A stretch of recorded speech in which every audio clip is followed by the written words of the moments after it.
सबसे पहले शुरुआत करेंगे एशियाई बाजारों से और इस वक्त गिफ्ट निफ्टी की शुरुआत काफी सपाट दिखाई दे रही है। हालांकि हरे निशान में है लेकिन काफी फ्लैट ओपनिंग यहाँ पर देखने को मिल रही है। 21,620 के पास है गिफ्ट निफ्टी।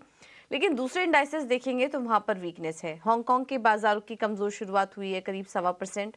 कोरिया के बाजारों में भी करीब 1% की कमजोरी। निकाई के बाजार 350 अंक नीचे हैं और चीन के बाजारों भी देखेंगे तो वहां पर भी आधे % की वीकनेस दिखाई दे रही है। तो एशियाई बाजारों से तो संकेत थोड़े कमजोर दिखाई दे रहे हैं। लेकिन दुनिया भर के बाजारों में किस तरह का माहौल है इस वक्त, ये एक बार समझ लेते हैं। हमारे साथ मुंबई स्टूडियो से विश्व मोहन जुड़ चुके हैं पूरा अपडेट लेकर। विश्व मोहन, गुड मॉर्निंग। बताइए संकेत कैसे हैं? देखिए, एशियाई बाजारों की जैसी आप बात कर रही थी, वहां पर निक्केई पर आज काफी दबाव दिख रहा है। हालांकि लंबी छुट्टी के बाद वहां पर बाजार खुले हैं। एयरलाइंस स्टॉक में जिस तरह से वहां पर दुर्घटना हुई थी, उसका असर एयरलाइंस स्टॉक्स पर दिख रहा है। अमेरिकी बाजारों की बात करें तो लगातार दूसरे दिन यहां पर दबाव दिखा।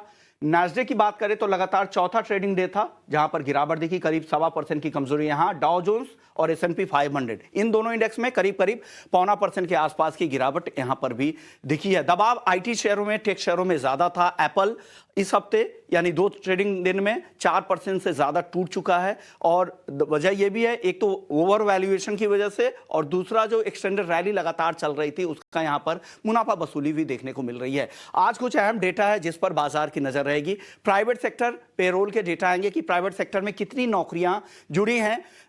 पिछले महीने दिसंबर के महीने में बाजार को अनुमान है कि 1,30,000 नई नौकरियां जुड़ी है, जो पिछले नवंबर के महीने में 1,03,000 थी, तो उससे ज्यादा बेहतर नंबर की उम्मीद है। जॉब ओपनिंग्स के भी नंबर आएंगे और कल एक अहम डेटा है, वो है जॉब रिपोर्ट को लेकर कि किस तरह की जॉब रिपोर्ट ओवरऑल पूरे सेक्टर की, पूरे देश की वहां पर आती है। तो नॉन फार्म पेरोल के आंकड़ों पर कल नजर रहेगी।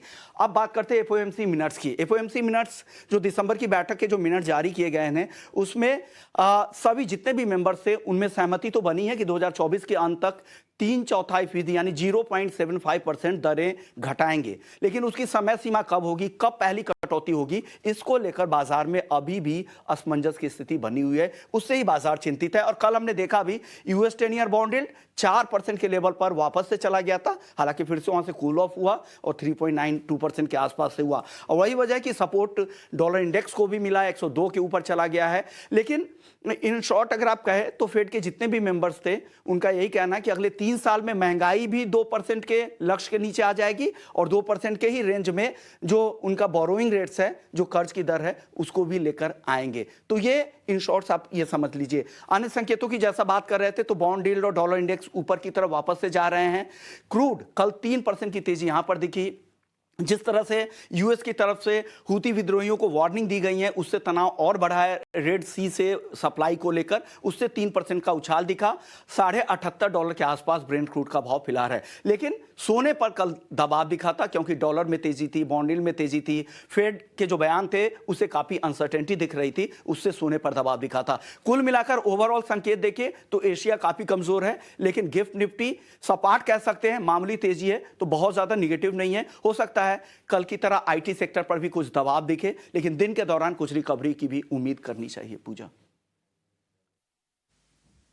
बिल्कुल, तो ये कुछ संकेत है। संकेत बहुत अच्छे नहीं है भारतीय बाजारों के लिए, लेकिन गिफ्ट निफ्टी की जो शुरुआत है वो इस वक्त सपाट दिखाई दे रही है, तो उससे ज़्यादा चिंता वाली बात नहीं है। हालांकि काफ़ी कुछ चल रहा है ग्लोबल मार्केट में। फेड के जो मिनट्स आए उस पर बाजार ने रिएक्ट किया कल और उसकी वजह से हमने देखा बॉन्ड यील्ड्स भी ऊपर आए, डॉलर इंडेक्स भी ऊपर गया, 4% के पास बॉन्ड यील्ड्स पहुंच गए हैं। और इस वक्त फेड ब्याज दरें कब से कटौती वहां पर कब से शुरू होगी, इसको लेकर कहीं ना कहीं अनिश्चितता बनी